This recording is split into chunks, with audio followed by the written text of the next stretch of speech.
Hi, have you ever wondered how and why authors select the careers for their characters? If so, stay tuned. That's the topic of my discussion today with author Danielle Jackson. I'm Reese Ryan, author of sexy, emotional, grown folks romantic fiction featuring lots of family drama and surprising secrets. And this is the story behind the story where romance readers and authors connect. And today, my guest is going to be Danielle Jackson, author of Accidentally in Love and the Accidental Pinup. And we're going to be talking about careers for our characters and how we choose them and why they matter. So, definitely stay tuned. And if you're new to the show, I'd love it if you subscribe so that you'll know when the next shows are coming up. And as a matter of fact, speaking of the next shows, I don't have the next show posted, but normally the shows are like the first and third Tuesdays of the month. This month is a little crazy, so we're having a show today, the third Tuesday, and then there's going to be a special show next Tuesday, and it's going to be me, Delaney Diamond, and Sharon C. Cooper. We're going to be talking about our series that's coming up, Men for Hire, that's coming out the 29th. So special show next week. Stay tuned. Make sure you subscribe and you'll know when it's coming up.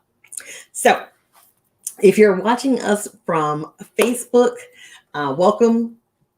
But if you want us to be able to see your name when you make your comments, so we'll see your name and avatar, be sure to scroll down to the bottom of the description on Facebook. And there is a link where you can give StreamYard permission to see your Facebook information. And then we'll know exactly who we're talking to when you're making your comments. All right, let's get right into the show today.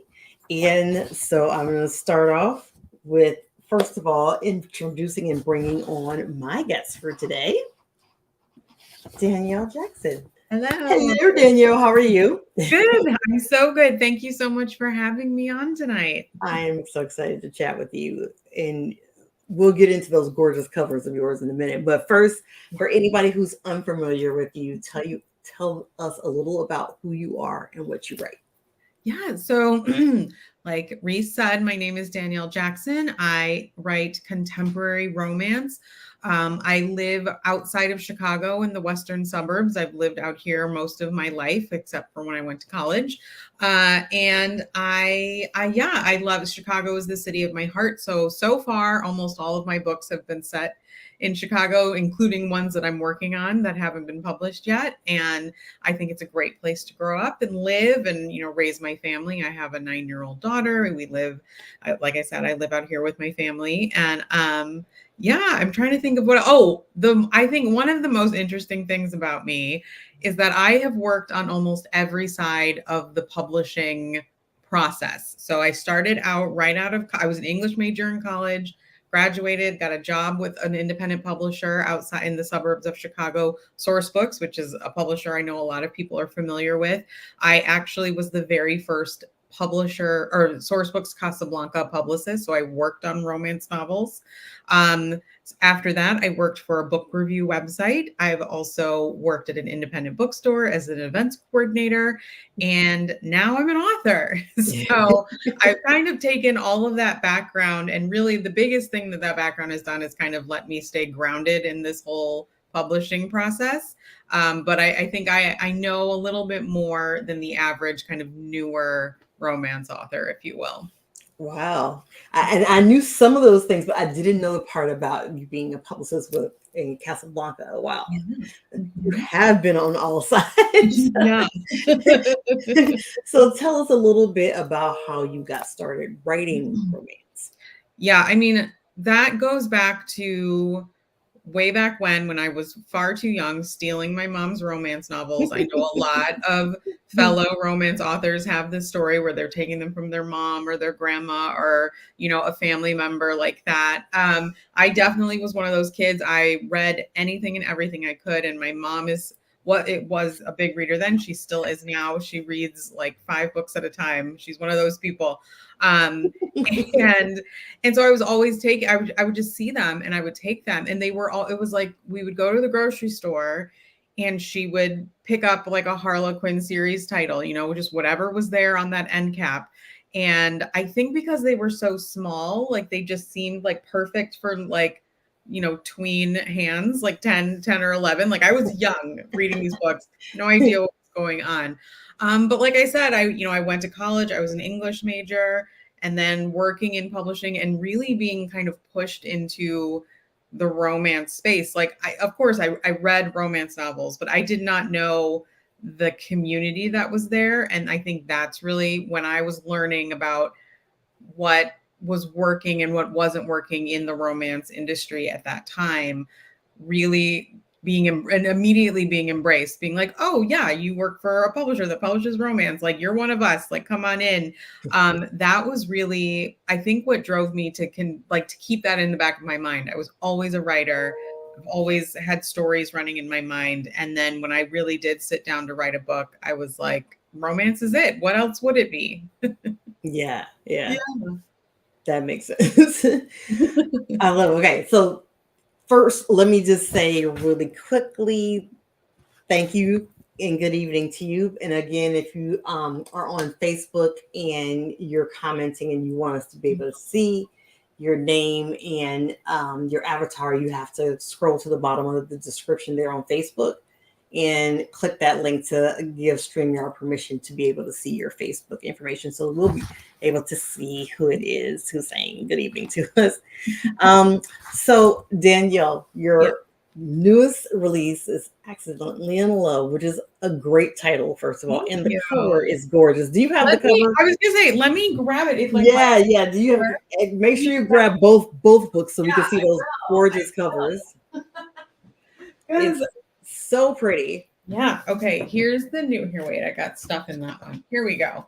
There's good evening to you, Veronica. Accidentally in Love. That's the newest one. Love that cover. And like, I was really looking at it closely, and even the little sleeve things that she has, like she's off. So yeah.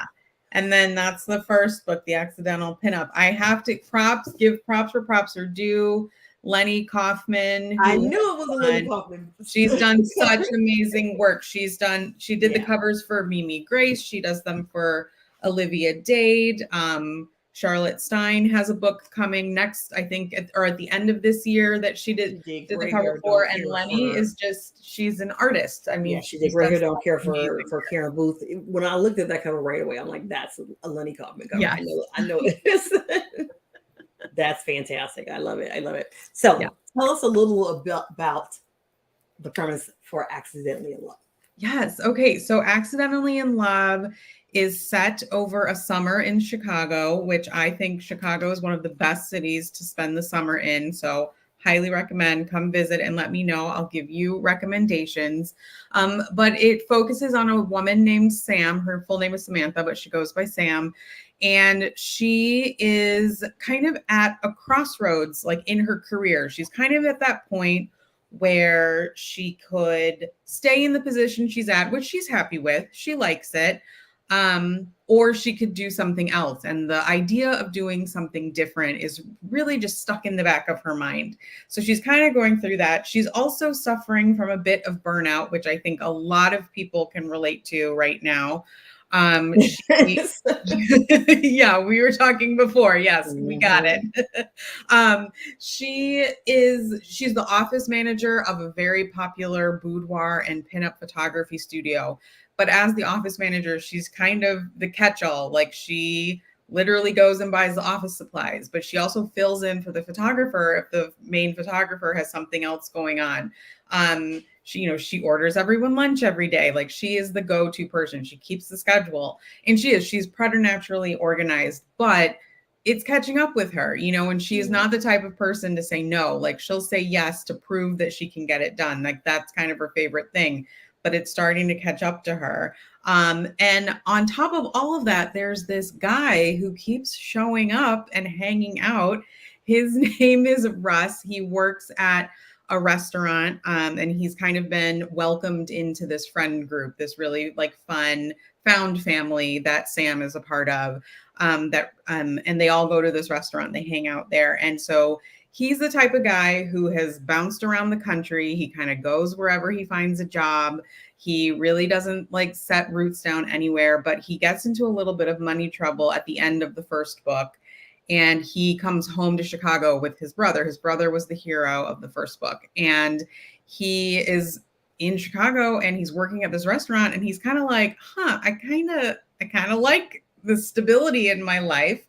But he also feels the need and the drive and the push to kind of continue going somewhere. So he, after working in this restaurant, he decides he wants to go to culinary school. He gets accepted into a culinary school in New York, very exclusive, very like highly recommended, everything like that. But now he and Sam are kind of actually talking, and they both decide they're about to have this busy summer working the Chicago street festival circuit. He's going to be on a food truck, and she's going to be on a bus that the photography studio outfits with like a photo booth to bring in more clients. And they're like, why don't we have a summer fling? We know you're leaving at the end of the summer, so it'll be great. It'll be fine. No strings, whatever. That goes out the window because, of course, feelings get involved, and they have to decide what to do before he has to leave. So. I love it. So this is story behind the story. So give us the story behind how you came up with the premise for the story. Definitely. Okay. So like the very first super messy, like didn't really make sense, was basically just an idea dump. But the very first draft of Accidentally in Love, I wrote the summer of 2020, which was the summer where none of us could go anywhere. Yes. We couldn't do anything. Gathering in crowds was highly unrecommended. And so I basically was writing the summer I wanted to have. Like I said, Chicago is a wonderful city to summer in because every weekend, pretty much every day, there is something going on, and street festivals are always happening. And I'm talking from tiny little art walks all the way up to something like Lollapalooza, huge music festival, or the Taste of Chicago. And so, that's what I was like, how can I incorporate this in here into the story? And it was just like, oh, a food truck. Immediately, I was like, the restaurant's going to have a food truck. They're going to go to all the festivals. And then it was like, well, what am I going to do with the photography studio? And I was like on Pinterest, most likely somehow, you're just scrolling. And there was like a photo of like an old camper that had been like outfitted to go to weddings and be photo booths at a wedding. And I was like, well, that's really cool. But I was like, can we make this bigger? Like, what's even more impressive than like an Airstream camper? It's old Greyhound bus, right? So I was just like, how far can I push this into stuff?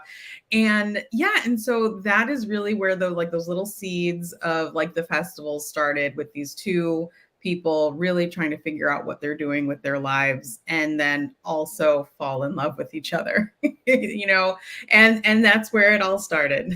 I love that because one of the things I'm obsessed with is like tiny houses and stuff like that.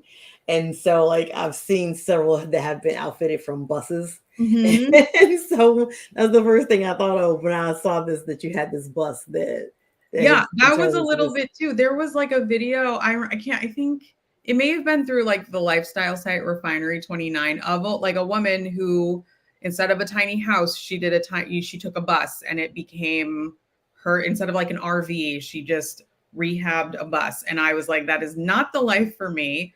However, this is very interesting. So I watched a lot of like tiny house videos to be like, what, even for the food truck, and there are food truck videos, but it really was like, how do, three grown adults like work in such a small space? And so I really wanted to kind of see like the inside.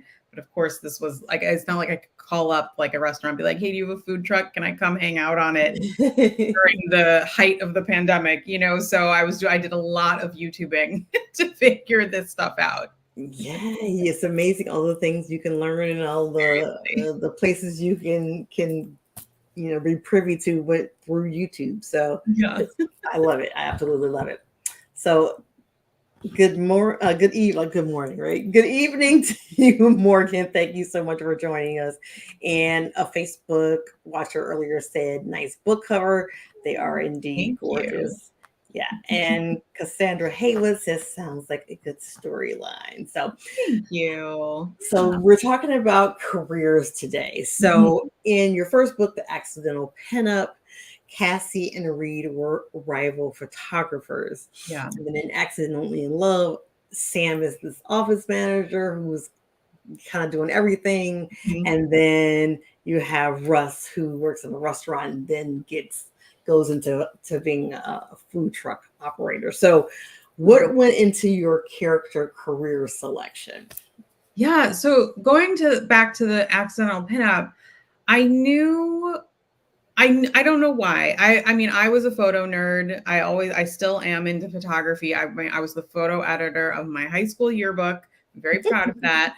But I was also like, I had taken all of the photography classes they offered at my high school. So like one of my senior projects and like free periods I was like the lab aide in the photography studio. And so I was like mixing chemicals and helping the younger students like develop their photos and helping them with learning and everything. And my photography teacher, he's still there, in fact, and he was really awesome. He was just a great teacher. But I knew Cassie was going to be a photographer. Like whatever the story was, she was going to be a photographer. And I wanted her to be either in fashion, and then, I kind of was like thinking, well, what's even more exciting than fashion? Oh, boudoir, because people are like, taking their clothes off. That's great. And then when it kind of morphed from like it initially it started out as enemies to lovers, but then it really became rivals to lovers. And so it's, of course, he's going to be a rival photographer who's taking jobs away from her, unbeknownst to him. He really wasn't aware of her, but she was very aware of him. So that's kind of how that setup happened. But in Accidentally in Love, Sam was already set up as like, she was like the office assistant, and then she gets promoted to office manager. And I think it was kind of a testament to her organization skills. Like she's just a very organized person. She likes to plan things out. She pays attention to details. She's just very like, if you give her a task, she's going to get it done. That was just like her inherently. She's also kind of grumpy and very straightforward, which I think organized people a lot of times are kind of like that. They're just going to tell you how it is because we need to get this done. Right. You can probably tell I know this from experience. So that was there. Russ was a character who was a little interesting because he was this kind of wayward soul. I was like, what career is going to be enticing enough to keep him interested? And I was like, oh, the restaurant business makes sense, the culinary world, because it's super creative. There are a lot of different things that people can do, even if they go to school for one particular thing. Once you're kind of in the culinary world, it is easy to pivot around to different careers. And so I knew it was more of like almost imagining like beyond the scope of the book series, like the book. And if it does become like it continues on, we'll see, fingers crossed, what would make him happy later in life. And so I think being in the restaurant business, he could one day be a restaurateur and open his own restaurant, or he could continue down the chef path or things like that. So I thought it fit his personality really well. Russ is a character who's had a really hard upbringing, not great parents. I mean, I created them, but they're terrible. And he's finally finding some stability. So I think but he also kind of craves that excitement. So I thought, oh, even if he's a chef or he's a bartender or he's on the food truck, like there are so many moving parts and so many different things, that this would be a career that he would kind of settle into, but still be excited about.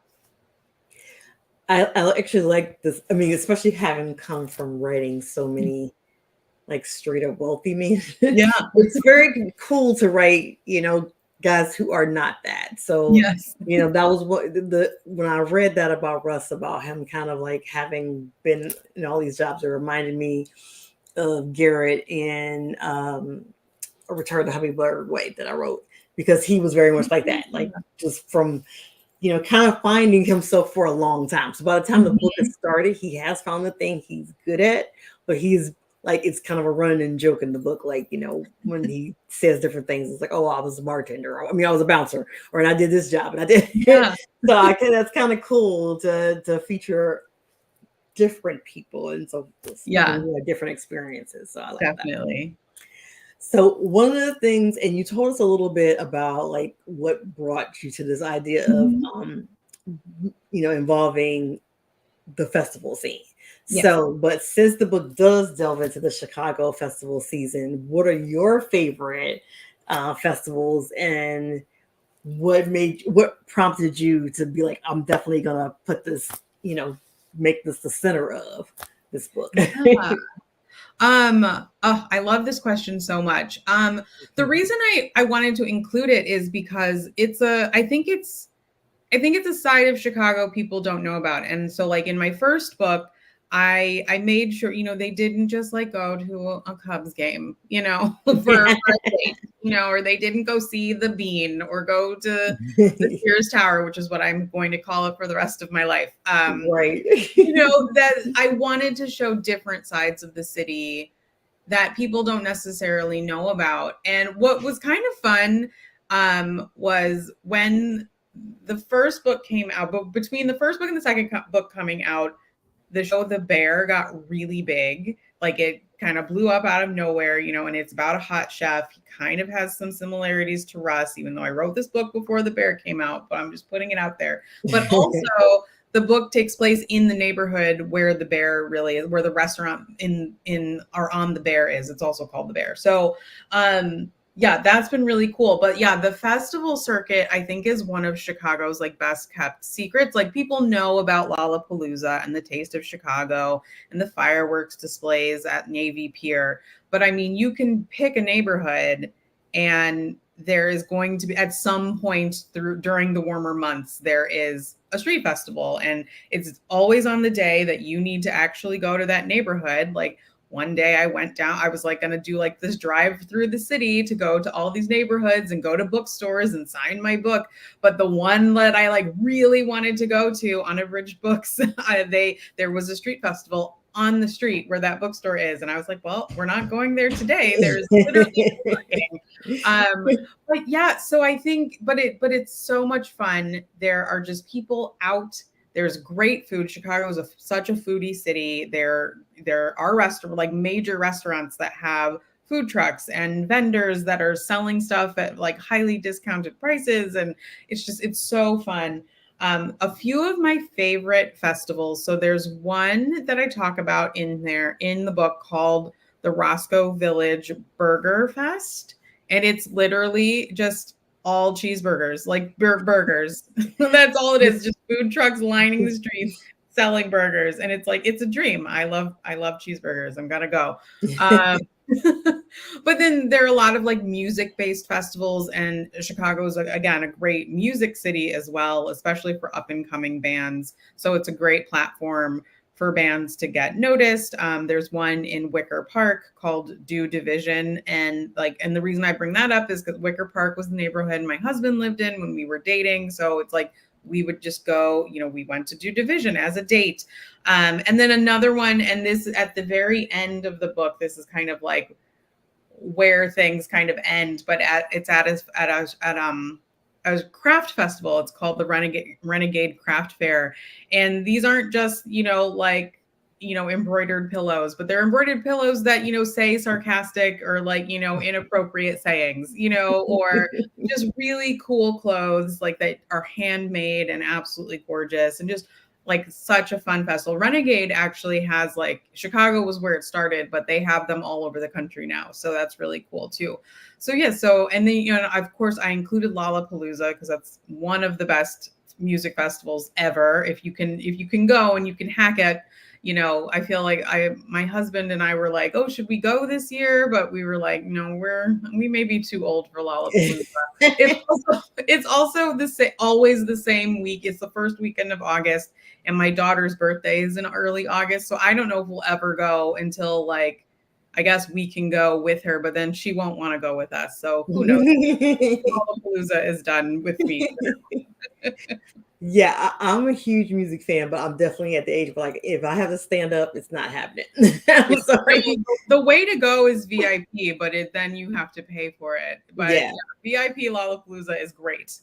And I fully recognize, even at a concert with seats, you're going to end up standing most of the time. I recognize that, but at least I can sit down when I need to. You know what I'm saying? Yeah. When the feet are like, let's just give me a break. Just give me a minute. Right. So, yeah.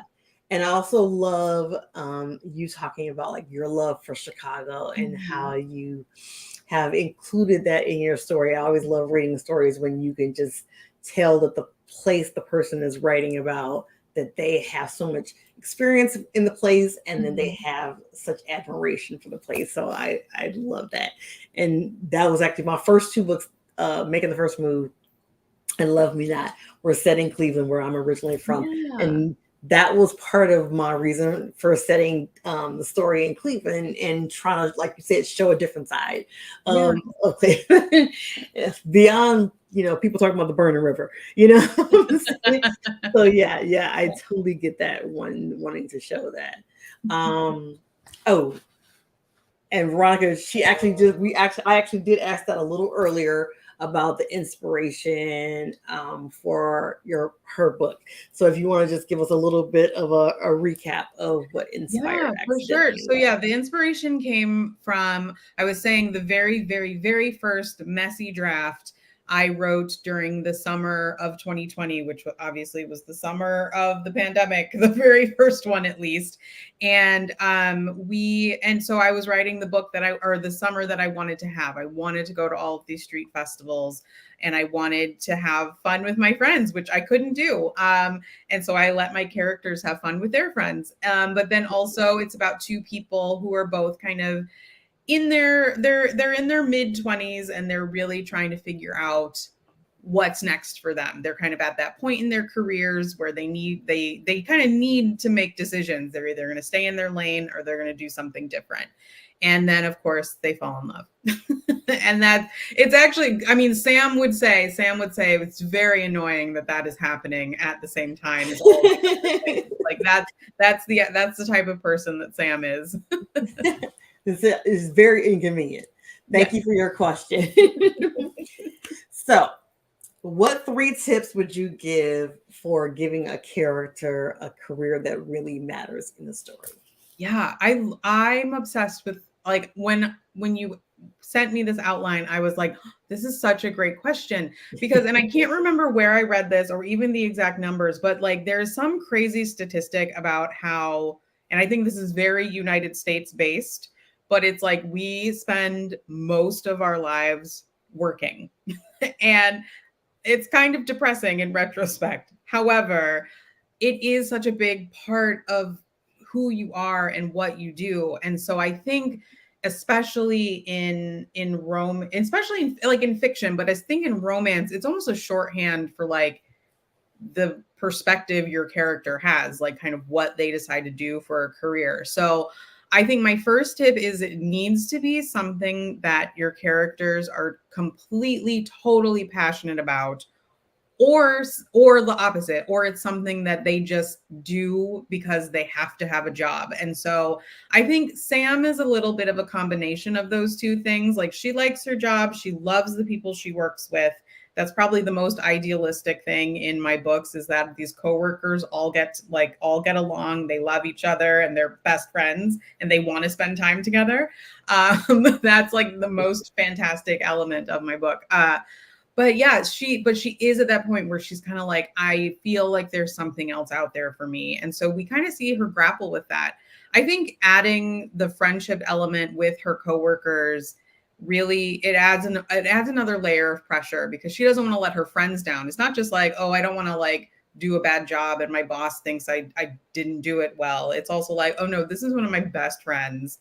Yeah. I don't want to let her down either, you know? So that does add a little bit more pressure, and why it's so hard for her to kind of articulate like, hey, number one, I'm burnt out. Number two, I kind of want to do something else. And then for Russ, I really loved that he found a passion. He found something he was really interested in. He found something that he was really good at. And so he could explore that. And, you know, the idea of going to culinary school and furthering his understanding of the restaurant world and what it takes to be a chef in a very competitive business, I thought that just made sense for him. So to kind of see, so you're seeing like the beginning of his like love affair with the food industry, which I think is pretty cool. My second tip is, I think the job, if the job is important to the plot, then something major should happen with it. So in Accidentally in Love, I think it's really tied to like what I was talking to. These people are just trying to figure out what's going on. And I will say, without spoiling it, they both do make some pretty big career decisions by the end of the book. They both have to, I mean, I think you can figure out what Russ's is. Like, it's a romance novel, you know what's happening.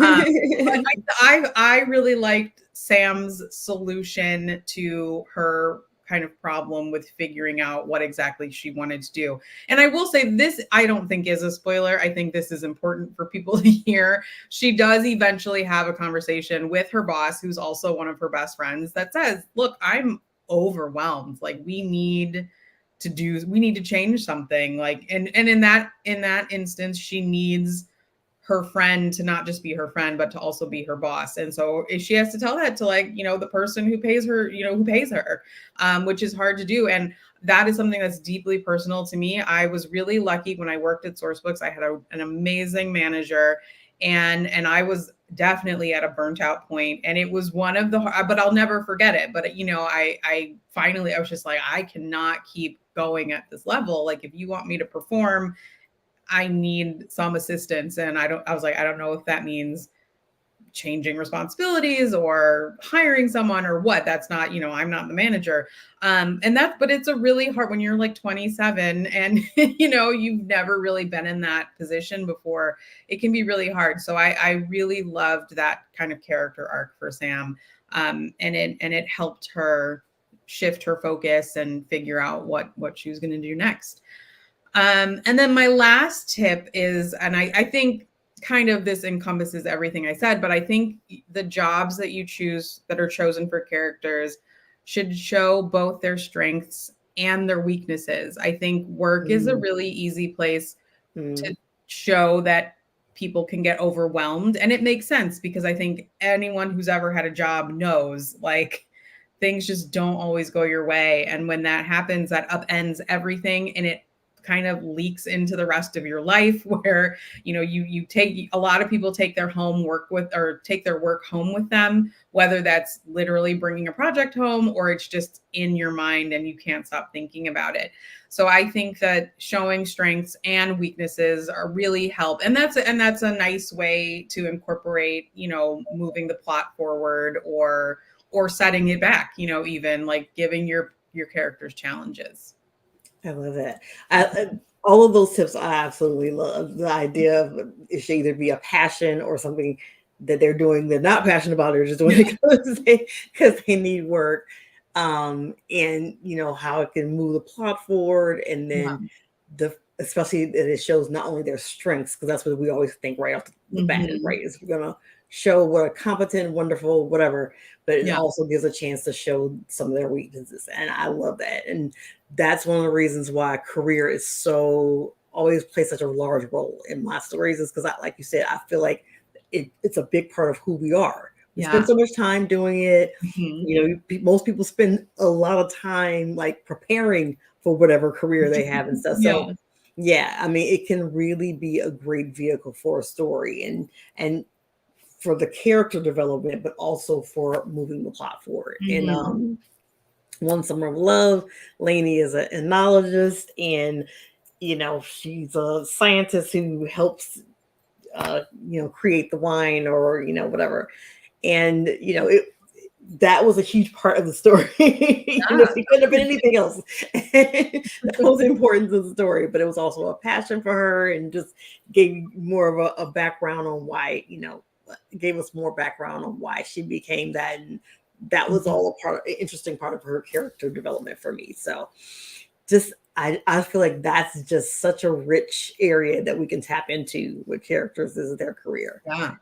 Yeah. So I agree. And it's like a great place too to add like external conflict. Like it can even it doesn't even have to be like tied necessarily as much as it is to like the love story as it is in Accidentally in Love, and even in the Accidental Pinup.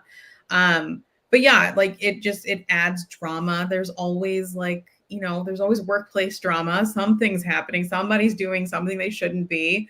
And you have, sometimes you have to call them out. You create. I love that. It's such a like a fun place to play around with character development and just like adding and even just like silly stuff, like funny stuff. That's always fun too. I love it. Yeah, I love that. And good evening to you too, Jennifer. Thanks so much for joining us. So Danielle, tell us what is up next for you. Oh my gosh, I wish I knew. Same. Same. I am at that weird kind of impasse in, that sometimes authors find themselves in, where you just don't know exactly what's next. My agent has a couple of things for me right now. One that we are kind of sort of shopping around places, and then there's another one that we're in the middle of working on. So hopefully everyone, like, fingers crossed, like whatever you do, whoever you like to talk to, tell them I'm out here waiting. I know that's right. Some answers.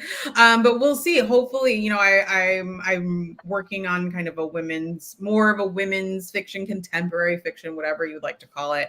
A book that has some magical realism elements, which is a new genre for me, which I really love. I have some small town romance ideas that's kind of what I'm in the middle of, like really working on, like outlining, and hopefully to start drafting in the next week or so. So I've got a lot of ideas. I've got a lot of stuff kind of in the ether, and we will just see which one of them lands and which one we kind of push to the forefront to really focus on. So hopefully more soon. Hopefully. Yeah, I love it. I love it. There's a lot of exciting possibilities there. So Yes. we are definitely rooting for you. Thank you. Either way it goes, that you get exactly what you want. So I love it. Yeah, but I totally get that. Yeah. I actually just gave a keynote speech on Saturday, and so I talked about that a lot, about being at this kind of crossroads. Yeah. At a new place, so. Mm-hmm. And it was on one hand, it felt kind of terrifying at first. Yeah. And now it just feels exciting. Like there's all these possibilities. So awesome. Yeah. Yeah. So where can readers connect with you online? Yeah. So my website is daniellejacksonbooks.com. I have a monthly author newsletter that you can sign up for there. I do a giveaway every month. It's usually either one of my books or a friend's book. I usually save my signed copies. Like, I live not too far from Love Sweet Arrow and a lot of independent bookstores out in the western suburbs of Chicago. So I have access to a lot of signed books, and I like to give those away. So sign up there. And then I am most frequently on Instagram at djacksonbooks. And you can also find me kind of popping up sporadically on the artist formerly known as Twitter, whatever. And also on Threads and Blue Sky. I'm at all the places, but I mostly am on Instagram, and they're all at djacksonbooks. Yeah. Thank you for being consistent. First of all, we appreciate that so much. We appreciate that. It makes it much easier to find.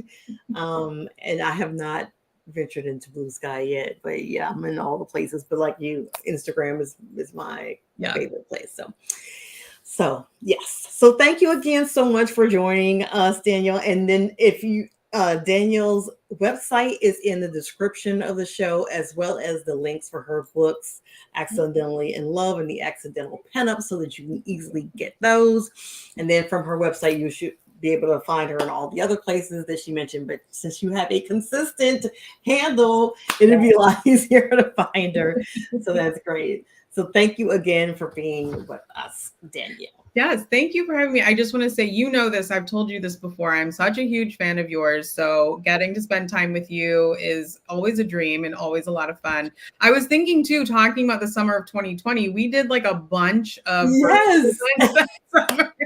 Like all of them. We were just First like, of all, thank you for the compliment. But yes, I was just saying to some friends I write with every day earlier when we were talking, I was saying that's how I first connected with you. Yeah.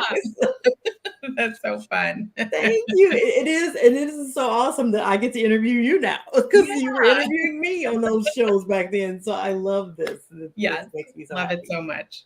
So yeah, thank you.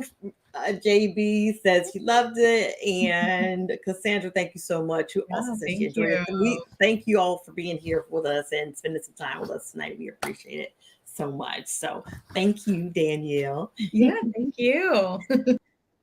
So absolutely make sure you follow her on all the places. And like I said, that gorgeous, gorgeous book needs to be on all of our book shelves. So make sure you grab your copy of Accidentally in Love and The Accidental PINUP.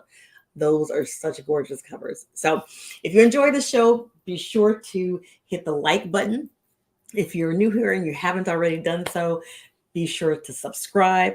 If you enjoy interactive chats with authors, be sure to also follow the Brown Book Series with my friend Shay Baby on Wednesday evenings at 7 p.m. She chats with authors, and she also does fun giveaways and all of that kind of thing. So be sure to do that. The regular days for the show will be the first and third Tuesdays of the month. But next Tuesday, we've got a special show. It's me, Sharon C. Cooper, and Delaney Diamond. We're going to be talking about the Men for Hire series. If you follow me at all, you've probably seen the covers. So we'll be talking about the series. We'll be talking about our three guys who are best friends. And that series comes out on Friday, September 29th. But we'll be chatting about it here next week. We'll also be this Friday, the 22nd. We'll be on Midnight Aces show talking about the series as well. So if you follow Midnight, I hope you do. Make sure you join us for that on Friday as well. So thank you all so much. And we appreciate you, Danielle. Thank you. I'm so glad you enjoyed it. And thank you all for being here with us this evening. And don't forget to share the show as well. That's how it helps other readers find us as well. Thanks, and have a great evening.